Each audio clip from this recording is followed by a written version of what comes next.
I go, I'm putting on. Putting on, putting on. Everywhere I go, I'm putting on. Putting on, putting on. Everywhere I go, I'm putting on. Putting on. Where you from? Welcome to Popcorn Sports on the Popcorn Entertainment Network. I'm your host, Mike Kyle, and welcome to yet another episode of our Why You Should Root for Every Team in the NBA series as we get into the NBA season. I, of course, am not alone. I am joined by Arthur Reinaltt of the Lockdown Wizards podcast. Arthur, introduce yourself. Hey, how's it going, everyone? I am Arthur Reinaltt, and my Twitter handle is @DistrictMamba, and this is my first year, actually, with the Locked On Wizards podcast. I'm formerly of Wizards Extra and Bullets Forever, and I'm very excited to convince new fans to join the Wizards bandwagon. Awesome. And the first question I like to ask everybody who comes on is, when and how did you become a fan of the Washington Wizards? So I became a fan. My sport growing up was soccer. Like, that's all I knew. That's all I played. But then, around 2001, Michael Jordan came out of retirement and joined the Wizards franchise. And yeah, that just made me an instant fan because no matter who you are, you know who Michael Jordan is. Whatever part of the world, you know that name. So I remember going to what was then MCI Center and sitting in nosebleed seats because that's all that was available because all the games were sold out. And just watching him. But then obviously that's when I was a little bit younger. When I was in middle school and high school, that was around the time of the Gilbert Arenas era in DC. And that's when I 100% fell in love with the franchise, even though it ended a little bit tragically. And then 2010, John Wall was drafted. And through 2018, I'm still a fan and continuing to support, even though they give me every reason to stop supporting them. So you're obviously a little bit older than I am. I very, very specifically remember the Gilbert Arenas Wizards, like specifically because they played the Cavs in the playoff, which is where I'm from, almost every single year. And so you had those battles between Gilbert and LeBron. Yeah. It was almost like year after year. So I don't really remember the Michael Jordan Wizards. That was like when I first got into basketball. So that's like, like 2003, So walk me through that, like Michael Jordan comes out of retirement and signs with the Wizards of all teams. Explain that to me. What was that like? So for me, when Michael Jordan came out of retirement, obviously, like I don't even know how old I was, but I think I was 10 years old, actually, around there. Okay. But the only thing I knew about Michael Jordan was that he was in Space Jam with, the Looney Tunes and stuff. So I was like, holy crap, like the dude from the Looney Tunes is on the Wizards. So obviously, like he had an entire brand and an entire chapter in NBA history behind him. So it was just like, I appreciate it more at my age right now than when I was younger, obviously, because I didn't know anything at that point. But it was just incredible, like watching him play, because he night in and night out, like went out and like tried to score like 30 points and lead the Wizards to a win. But the Wizards team that surrounded him wasn't that good. And also, like, he single-handedly ruined Kwame Brown. I read a book. I forgot who the author was, but I read a book of someone that basically followed Michael Jordan around during his time in DC, and he spoke about that incident where there was a practice or something, Kwame Brown's first practice, and Michael Jordan was just going at him, like talking a bunch of smack to him. Kwame Brown, I believe, was like 19 years old at this point. Michael Jordan probably being around 40. And he's just going at him, calling him soft, just attacking him, welcoming him to the NBA. And apparently that shook Kwame Brown for the rest of his career. It was really surreal watching, or reading about Michael Jordan and Kwame Brown through the eyes of a media member. I don't remember who it was, but yeah, it was just he scored 40 points. He dove on the floor for loose balls. I remember the shoe line that came out when Jordan was here was love is, and that's everything that, love is sacrifice, love is hustle, love is basketball, love is game 6. So it's like this entire brand when he was here, and you can just see it every night, like no matter what, even if the Wizards were out of playoff contention, he was still going at it. Obviously he was really old when he was here, so he had to really, take care of himself. But yeah, the Michael Jordan era here was really odd, but very awesome. Man, that's so cool, especially because, just having somebody like that. I think the best part about that whole thing is that you don't know Michael Jordan for 6 championships. You knew him from Space Jam.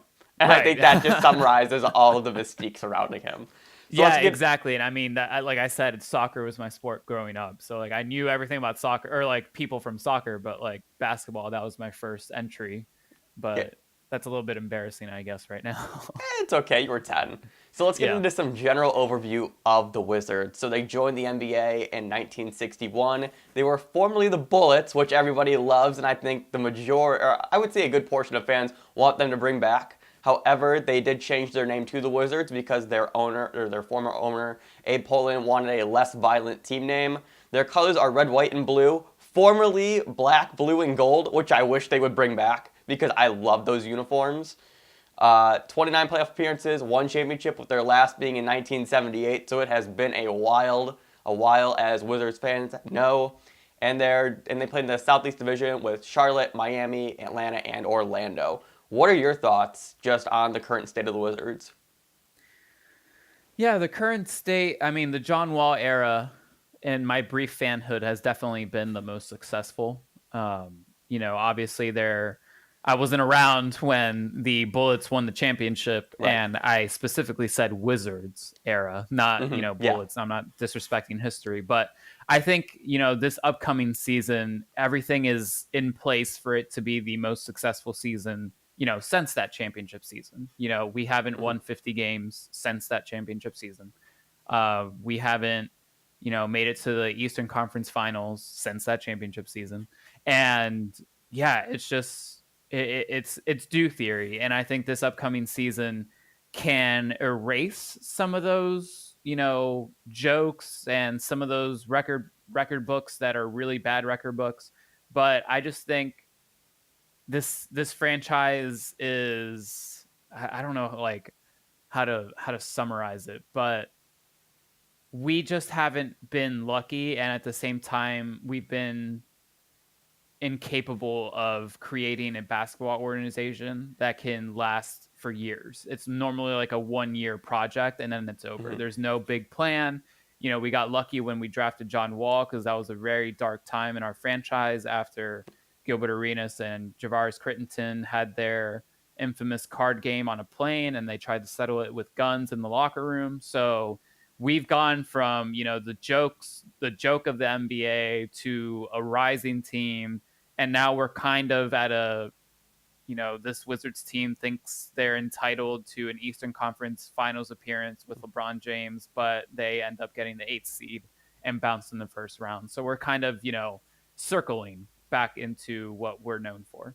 Yeah, you kind of just covered a bit of last season there that I have in my notes. Obviously, the 8th seed in the East, 43 and 39, lost in the first round to the Raptors. And I do feel like that, with the Wizards, it's just such a weird dynamic with them every single year, where if they are, a top 4 seed, we expect them to make a run.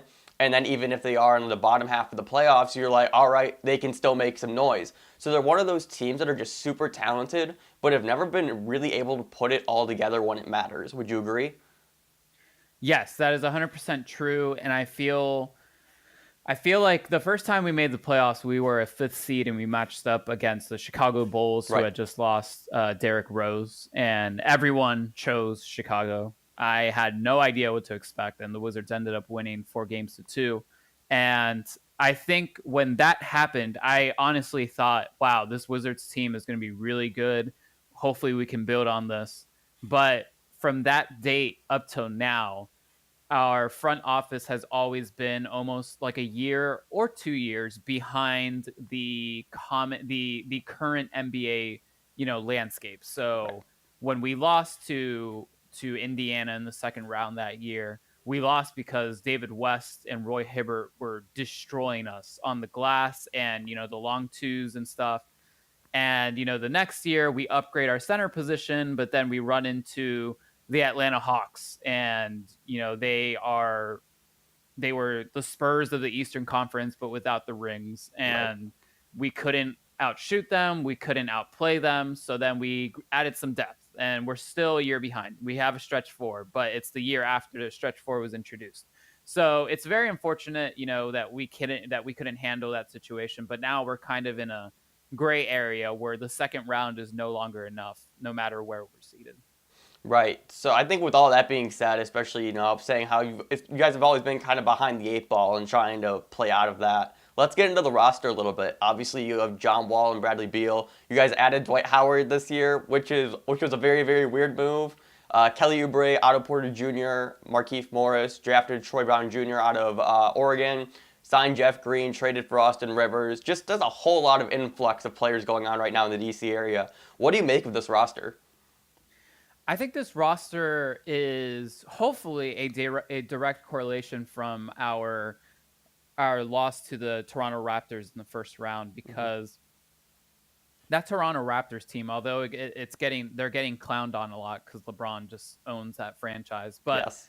their depth was incredible. I mean, in the regular season, they are a regular season team for sure, because they have basically two teams on their roster. And when you mix and match starters with their reserve players, their young talents, you can get some really, really good lineups. And that's all with the backup point guard for the Toronto Raptors. I'm blanking on his name. He was in Van Fleet. Van Fleet, yeah, he was injured the first 3 games of our series, and I'm 100% sure that if he would have played, we would have been swept. Just because when he came in, he was way too much for us. That provided like the last knockout blow in terms of, we didn't really have a backup two. Our backup two was Jody Meeks. We didn't really have a backup point guard. Our backup point guard was Ty Lawson, who was in China before he stepped onto the court, and Thomas Satoransky, who the Toronto Raptors did an excellent job exposing defensively and applying pressure to. So we were really relying on John Wall and Bradley Beal to carry us through that series, and they just couldn't. And they played, I think they averaged like 39, 40 minutes a game. Kyle Lowry and DeMar DeRozan, gave them their props, because, I mean, they played barely like 32, 33 minutes in a playoff series because of their depth. And Otto Porter, his hip injury is kind of concerning going into the season, but his hip injury took him out of that series. So we only had Kelly Oubre as our small forward. So this season, the moves that were made, as you mentioned, we got rid of Marcin Gortat, who definitely did a solid job when he first got here, but he was kind of, naturally just he was trending downwards in his older age, and we upgraded to a third ball handler, combo guard who can play the 1 or 2 in Austin Rivers. We lost Mike Scott, who was an incredible like knockdown shooter off the bench. He was a sniper from 3, but in my opinion, we either pushed or we slightly upgraded with Jeff Green, just because of the athleticism, and he'll bring a different game to the Wizards that I don't think we've had in that position. And then, like you mentioned, Dwight Howard, who we've been debating all along here as Wizards fans about his fit. He's obviously said all the right things. Him and John Wall are spending a lot of time together in the offseason, because Wall has taken upon himself to, kind of get to know Dwight Howard off the court, get to know his personality, so that he can hopefully have a better shot at, meshing with Dwight Howard. And, Troy Brown Jr., who, when we drafted him, a majority of Wizards fans were upset because there were other players on the board, such as Michael Porter Jr., even though there's injury concerns for him. But Troy Brown is basically a sign that maybe the Wizards front office is ahead of the curve and seeing a movement towards positionless basketball, or like the type of, Ben Simmons, Giannis Antetokounmpo, in terms of, a ball handler that is, a power forward position or a small forward position. Troy Brown has some point guard experience from coming out of high school. And yeah, his vision is really good. He's obviously a rookie, and it was obviously only summer league, but there's a lot to be hopeful for. But at the same time, if John Wall can get healthy and come into the season in shape, and Bradley Beal can honestly just add maybe one more level to what his all-star season last year, and Otto Porter can be healthy and become more assertive, And then lastly, I think Kelly Oubre is kind of the X factor because when he was hot, when he was on, the Wizards were a good team. When he kind of plateaued and trended downwards, the Wizards were kind of a bad team. So there's a lot to look forward to, but at the same time, there's a bunch of question marks everywhere. So with all that being said, who's the player that you're most excited for this upcoming season? Definitely Dwight Howard. And it helps recently with Kemba Walker talking about his relationship with Dwight Howard and saying that it was extremely exaggerated and the media just took it and ran with it in terms of Dwight's locker room presence. I just think that Wall has wanted a center with leaping ability since he first arrived in the NBA. Mm-hmm. And then after JaVale McGee left us and won 2 NBA rings, we haven't had a center that has bounce. So Dwight Howard just excites me for that reason. If he's really committed to doing whatever it takes to win on the Wizards, Dwight Howard could be an all-star this season. And that's in part because of Dwight Howard, but also because John Wall has just wanted a center of his caliber for a long, long time. I mean, yeah, the last center that John Wall had that was deemed, very good was DeMarcus Cousins. That was obviously back in Kentucky. So having a guy kind of with that same play style, although Dwight doesn't stretch the floor as well as Cousins currently, but still when you have a big guy like Dwight who still averaged a double-double every year of his career, played well in Charlotte last year, but obviously Charlotte is a under the market, franchise, so it doesn't get a lot of exposure. But Dwight still got some in him. I think it's going to be really interesting dynamic to see what happens there. But let's transition into the fan base and the culture surrounding the Washington Wizards. As we already talked about, there's a wide range of outcomes. But tell me a little bit about Wizards Twitter. What are some of the things that you like about that? So some of the things I like about Wizards Twitter, I personally, I follow a bunch of people and, I have a small circle because, like I mentioned, when the Wizards made the playoffs and, the House of Guards became a thing through ESPN with John Wall and Bradley Beal, I have not followed that many Wizards fans since that day because I knew the ones that were loyal were the ones that were around before, that jump. So I just think Wizards Twitter we're very, I don't know, like very DC sports cursed oriented, even though, the Washington Capitals just won the Stanley Cup. Like everything is the DC sports curse. So John Wall getting a knee injury or John Wall breaking his hand when we are potentially able to beat the Atlanta Hawks in the second round and make it to the Eastern Conference Finals. DC sports curse. When Gilbert Arenas breaks his knee with one of the best seasons the Wizards have had when we were a 1 seed up until, Gilbert Arenas went down, DC sports curse. So everything is always end of the world. Like if the news were to come out tomorrow that Otto Porter had a very serious hip injury that he's been hiding, it'd be DC sports curse. So Wizards fans and DC sports fans in general are very end of the world type fans. Like if something minimal goes wrong, it's like, oh my God, I can't believe it. If we don't show up in the preseason, like this Wizards team is going to suck. If John Wall doesn't get, 25 points and 10 assists, John Wall sucks. And personally, my favorite battle on Wizards Twitter is Bradley Beal. Because I love Bradley Beal at the end of the day, but it frustrates me that someone with his pure jump shot and his, demeanor coming out of college being the next Ray Allen, that he misses so many wide open 3-pointers and that he's I think he was like the 4th worst player in clutch situations, like in overtime or for game winners. And it's just extremely frustrating with Bradley Beal. And then there's people that are advocating for Bradley Beal. And the most recent one is trading John Wall because of his contract that he is due. He's going to be making upwards of $41 million per season with the Supermax kicking in. And a lot of people want to get rid of that contract. And if we do it this year, we don't have to acquire as much money as if we had to do it next year, where we would have to get $41 million in contracts coming back versus $20 million if we do it this season. So people are advocating to trade John Wall. And that's why I didn't follow that many people after John Wall and Bradley Beal got the House of Guards tag in 2012, I guess. Yeah. But yeah, so that's the state of Wizards Twitter for sure. So I think the other part of Wizards, I mean, you touched on, I mean, you obviously just touched on a lot right there. I think there is the other side of the coin where, yes, there is the whole DC sports curse when things are going bad, but when things are going well, I feel like Wizards Twitter talks so much shit. Would you agree? Yeah, Would you agree with that? I just feel, I mean, obviously every fan base when things are going well does the same thing, but with Wizards Twitter, I mean, you guys go hard.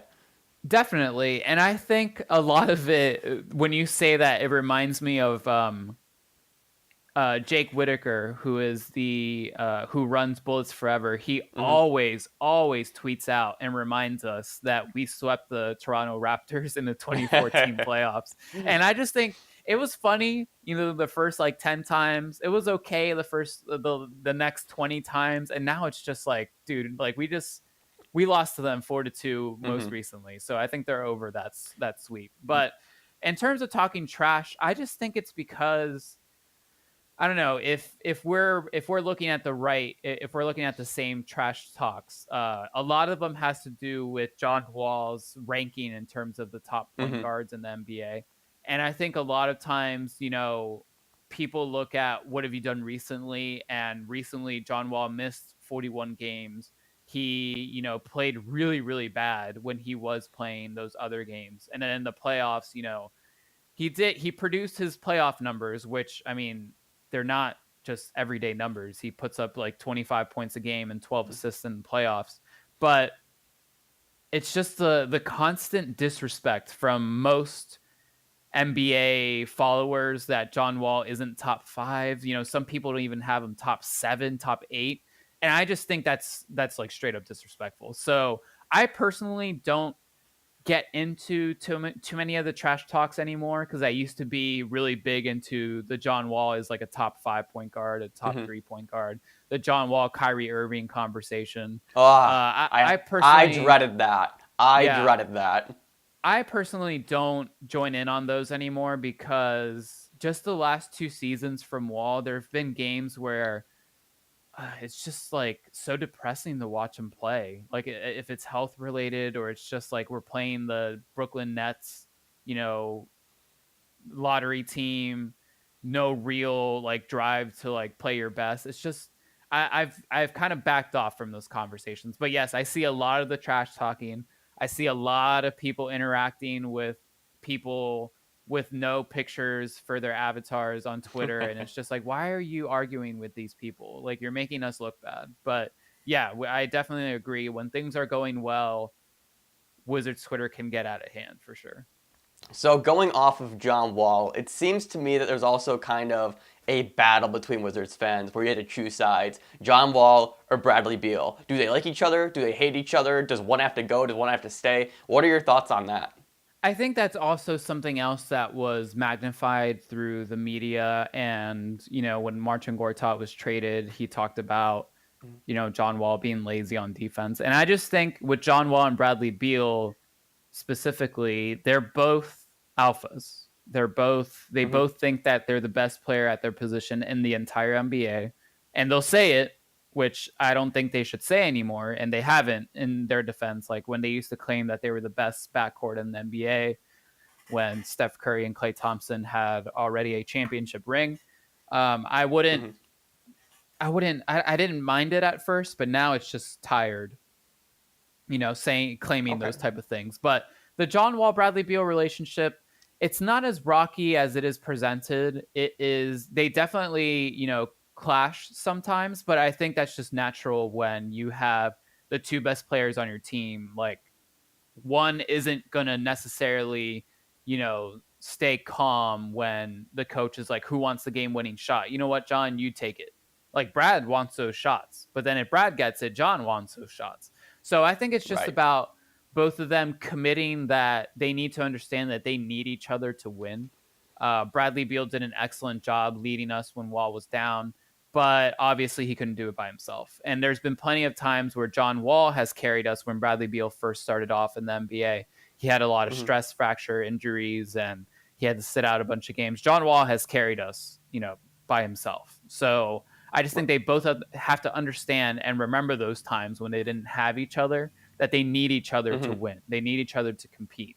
So when it comes down to those moments, like John obviously would love to have that game-winning shot opportunity. But I think if the coaching staff and the players took it upon themselves to create a play where John Wall can maximize his elite passing skill, and Bradley Beal and Dwight Howard, I guess, since Gortata's in here, Dwight Howard can use his screen setting ability. And Bradley Beal can, and Otto Porter can use their three-point shooting. I think this team can finally learn how to win in clutch situations, because recently it's been a lot of John Wall dribbles for 10 seconds and then pulls up with a second left, and you get what you get. But their relationship isn't as bad as it seems. I just think it's how every relationship is when you have two really good players on the same team. If they can get on the same page, man, it'd be a basketball love story for sure. Now let's kind of shift gears to a brighter note. Let's talk about Kelly Oubre Jr. because he is just this wild card of a player and as a personality as well. I feel like Wizards Twitter adores Kelly Oubre, but I feel like there's a small portion that is just like really annoyed by him. What do you think of Kelly Oubre and the Kelly Oubre memes that come with him? That's really funny that you mentioned that about Kelly Oubre, because I always say over 30 Twitter hates Kelly Oubre just because he's so, I don't know, he doesn't go with tradition, I guess. Right, absolutely. He wears like Supreme basketball shoes on the court, and everyone else is wearing Nike or Adidas or whatever their sponsor is. So Kelly Oubre, personally, I only care about the basketball player. Obviously, he deals a lot with anxiety and mental health, which we covered on the Locked On Wizards podcast with Noah Getzel, and Kelly Oubre deals with anxiety in his own way. So I feel like a lot of this show that he puts on, he admittedly says like he's trying to build a brand for himself, which I don't blame him, because right now he's still on his rookie deal. So it's he wants to find other platforms to make money, and obviously he could have a potential in like the modeling business, because everywhere he goes, anytime we tweet out or we would send out a video on Wizards Extra of Kelly Oubre, the amount of interactions it would get was a lot higher than if Jody Meeks was speaking. So it's and I mean that in terms of like people are always saying like, oh my God, who is that? And then like somebody else jumps on, and then it's just hilarious what we get when we cover Kelly Oubre on Wizards Extra. But yeah, Kelly Oubre, I don't mind him. I actually like having personalities on a team, because they can just light a fire. And a couple years ago when we matched up with the Celtics in the second round, he came in and he made a big difference in that series. And even against Toronto, like when he was slumping, when he checked in and just gave it his all, he really changed momentum immediately. So I think if Kelly can put it all together, kind of, balance out his act, I think Kelly Oubre could be a really good player. Awesome. And with that, we're going to wrap this up with this. You have 30 seconds to pitch NBA fans who are not already fans of the Wizards why they should be a fan of the Washington Wizards. Go ahead. So if you would like to watch a team that frequently underperforms during the regular season against lottery-driven teams and they drive you crazy, but then when they get to the playoffs, they are a completely different team. They have an all-star point guard who should be considered amongst the top 5 in the position. And you have Bradley Beal, who is a rising star at the shooting guard position. And we just added Dwight Howard. So it's just going to be a show, like one way or another. We're either going to win 55 games and make it to the Eastern Conference Finals, or we're going to win 32 games and the team is going to be completely decimated. So definitely join the Wizards bandwagon, because there's definitely never a boring day when you're a Wizards fan. And that's going to do it for myself and Arthur Reinaltt from the Locked On Wizards podcast. You can follow him on Twitter at District Mamba. Check out the Locked On Wizards podcast. And I guess that's going to wrap it up here. Arthur, thank you so much for coming on. Thank you very much for having me, and I hope I can recruit some of your listeners to become Wizards fans. Thank you all so much for checking out today's video. If you are new here, click the video right above my head. It's going to give you all the details about the Popcorn Entertainment Network. If you want to see the latest video from this series, click the upper left-hand corner, and be sure to check all the boxes down to the left of me. That includes subscribing, get your butt in the bucket, We'd love to have you as part of our community. Hit that like button, share it with a friend, interact with us down below in the comments section, and last but not least, check out our website, popcornent.com, where we post all new and exclusive content. And lastly, be sure to follow us on all of our social media at popcornentnet on Facebook, Twitter, and Instagram. And with that, we'll see you next time.